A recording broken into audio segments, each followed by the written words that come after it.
for Mississippi State, I think they know what's coming this year. I think they expect what's coming this year.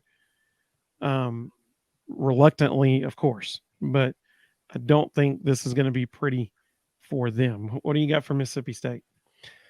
Unfortunately, 4-8 at best, 0-8 in the conference, and I could easily see them going 2-10.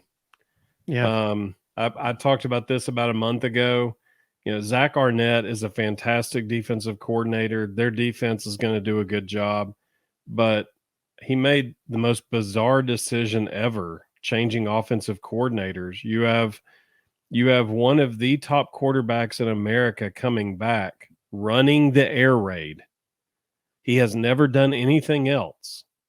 And the air raid is a very different system than every other system. The footwork's different, the timing's different, everything is different. The block schemes, everything's different.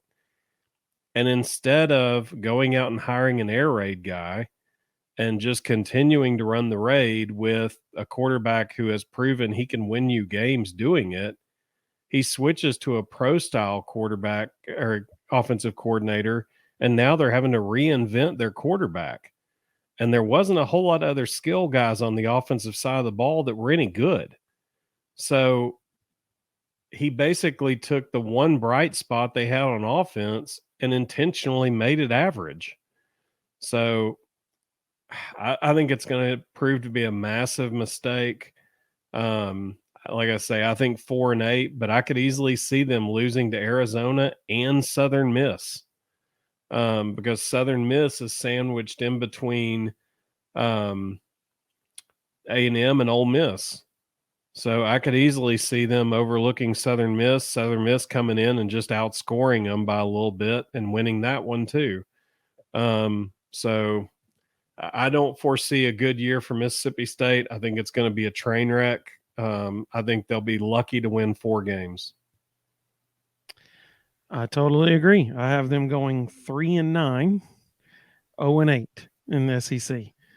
The 3 games I have them winning are the SLU game. I got them beating Arizona, which that could be very easily be a loss. And I have them beating Western Michigan, which, let's be honest, that could be a loss. Western Michigan has been known to be spoiler over the years. And I actually have them losing to Southern Miss as well. Southern Miss is good. They've always been, a good second, tier team. Group of 5 team. They've always been, they've played spoiler so many times. Tennessee has almost been the recipient of that in the past. But we've seen them be spoiler of a lot of people. And so I think Southern Miss beats them, which really isn't good for Mississippi State, because then they'll have lost to both Southern Miss and Ole Miss. So they'd be the worst team in Mississippi at that point in back-to-back weeks. I don't think it's going to be a good year for them. I think 3-9, and honestly, 2-10, and maybe even 1-11. I mean, like it. They really need to beat Southeast Louisiana to start the season. That's the bottom line. Don't look past game 1, because you need game 1. Kevin said 5-7 or 6-6. Zach said 5-7. Mr. Jones said 6-6. Mike Leach, Angel on the Gridiron, gets to a bowl. There you go. I like it. It's going to take something miraculous for this team to win 6 games.